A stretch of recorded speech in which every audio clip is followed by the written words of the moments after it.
नमस्कार, मी संजय बोकरे. आपण पाहताय जनप्रवास लाईव्ह. बीड प्रकरण, संतोष देशमुख हत्या. आता याच्यातून बरंच राजकारण काय काय घडायला सुरुवात झालेली आहे.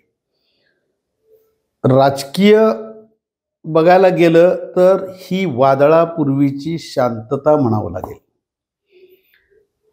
भाऊ बहीण मुंडे, पंकुताई आणि धनुभाऊ, ह्या दोघात किती सख्य होतं आधी आठवून बघा. अजिबात सख्य नव्हतं.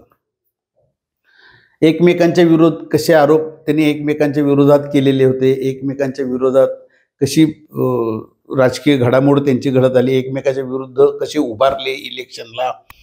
आणि नंतरच्या काळात पंकजाताईंना सुद्धा धनंजय मुंडेनं किती त्रास दिला हे सर्वश्रुत आहे. आणि नंतर मात्र आता महायुतीच्या माध्यमातून हे एकत्र कसं तरी नांदतायत असंच म्हणावं लागेल. मनोमनी आता कसं झालंय, जरांगे पाटील हा पॅटर्न आल्यामुळं ओबीसी विरुद्ध मराठा असा विषय झाल्यामुळं कुठंतरी ह्यांना एकत्र यावं लागलं. म्हणजे खरं हे श्रेय जरांगे पाटलांनाच द्यावं लागेल. ओबीसी सगळे एकत्र असे आले असते का? आलेच नसते. हे भाऊ बहीण एकत्र आले असते का? आलेच नसते. परंतु आता महायुतीचं माध्यम एक असेल आणि जरांगे पाटील हा मुद्दा असेल. हे दोघं एकत्र नांदताना दिसत आहेत. परंतु आता कसं झालंय, आगीत हात घालायचं का शेकून घ्यायचं? पंकुताई समर्थक, पंकजाताई समर्थक आता बोलू लागलेत.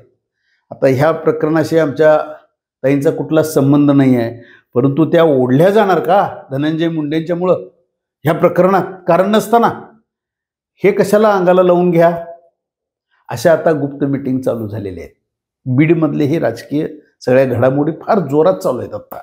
आणि त्याचा फटका महायुतीत बसणार का? पंकजाताई या भारतीय जनता पक्षाच्या आहेत, त्यांनाही मंत्रिपद मिळाले.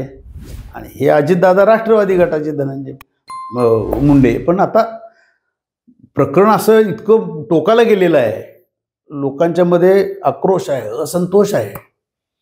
आणि धनंजय मुंडेने हे सगळं उद्योग केले असतील आणि त्यांचं नाव जर का ह्या प्रकरणात निष्पन्न होत असेल तर आपण कशाला ह्या भानगडीत पडा?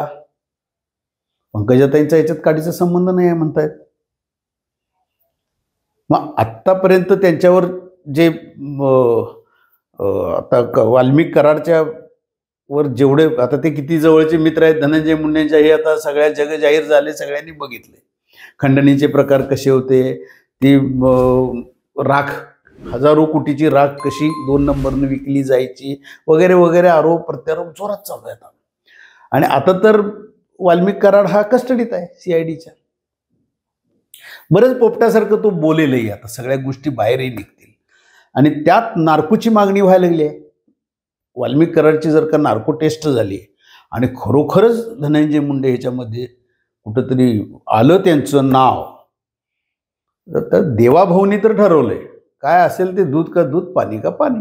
त्यामुळं मुख्यमंत्रीच स्ट्रॉंग असल्यामुळं, आणि पोलीस खातं सुद्धा आता कसं आहे, पोलीस खातं म्हणजे चीथू झाली आहे पोलीस खात्याची. त्यामुळे त्यांना सुद्धा आता काहीतरी करून दाखवावं लागेल. नसेल तर या पोलीस खात्यावरचा विश्वासच जनतेचा उडून जाणार आहे आता इथनं पुढच्या काळात. नुसतं खोट्या केसेस घाला, ह्याला अडकवा त्याला अडकवा, तुमचं काहीतरी कर्तबगारी दाखवा ना, असं आता लोक बोलायला लागलेत. लोक आता आधी गप्प होते, चिडीचूप होती. हा गुंड सगळ्यांना दहशतीत ठेवत होता. ते कोणामुळं? या पोलिसांच्या बळावरच तो होता. पोलीस साथ द्यायचे, तो म्हणेल ते पोलीस वाकायचे, ऐकायचे. पण आता परिस्थिती तशीच झाली. आणि तसंच तो परत पोलीस खातं जर का सामील होऊन काय करायला लागलं तर जनतेचा उठाव होईल. आणि ते देवाभाऊंना नको आहे. देवेंद्र फडणवीस हे ते होऊन देणार नाहीत. अशा वेळेला आता पंकजाताई समर्थक मात्र उघड आलेले आहेत, गुपचूप आहेत. आता काही उघड बोलायला लागले. आमचा काही या प्रकरणाशी संबंध नाही, धनंजय मुंडे त्याच्यात असेल तर त्यांना सुद्धा तुम्ही अडकवा, पण आमच्या पंकुताई त्याच्यामध्ये असता कामा नयेत. आणि हळूहळू मनस्थिती पंकजाताई मुंडेंची सुद्धा अशीच आहे की असं दिसतंय की त्या चिडीचूप आहे. मग ही वादळापूर्वीची शांतता आहे की काय? उद्या ह्याचा स्फोट होण्याची पण शक्यता आहे. जर का असं काही घडूनच आलं, आता धनंजय मुंडे अजून आबातच आहेत. मी त्याच्यात नाही, दोषींना फाशी द्या, दोषींना फाशी द्या. मग वाल्मिक कराड याच्या बाबतीत सुद्धा तुमचं मत तेच आहे का? ते त्याच्यात साबित झाले, आत्ता खंडणी पुरते आहेत, पण उद्या काहीतरी निघालं ह्या, कारण आता 3 आरोपी हे सापडत नाहीत. मग त्याच्यामध्ये घुले असेल, सांगले असेल, तो सांगळे कोणीतरी असेल, आणि असे 3 आरोपी आहेत. हे 3ही आरोपी सापडत नाही आहेत, पण ते सापडतील ना आज ना उद्या. त्यातल्या कुणाला तर माफीचा साक्षीदार केला तर तो पण घडाघडा बोलणार आहे आज. आणि पोलीस खातं काहीतरी व्यूहरचना आहे त्यांची, आणि त्यानं जर का बोलला, त्यातल्या एकाही आरोपीने ते सगळे वंजारी समाजाचेच आहेत असं बोललं जात आहे. समाज जाऊ दे, समाजाशी काही आपण त्याच्यामध्ये जायचं नाही, परंतु ह्याच्यामध्ये खरोखर बाहेर हे सगळं आलं तर धनंजय मुंडे काय करणार? आणि पंकजाताईंनी मात्र हे ठरवलं की आपण परत काडीमोड नको आपल्याला.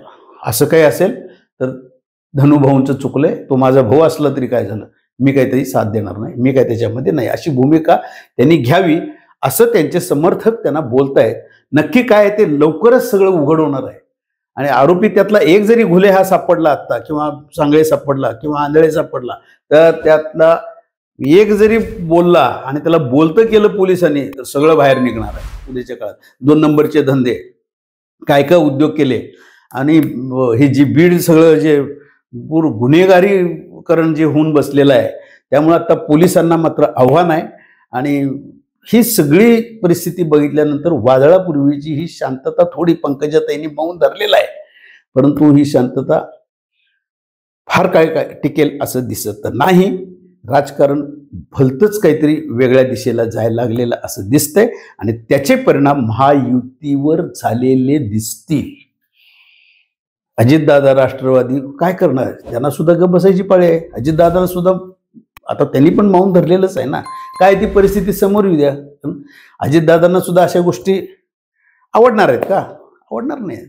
त्यामुळं काय काय होतं हे आम्ही लक्ष ठेवून आहोत. आज इथंच थांबू, उद्या पुढच्या भागात.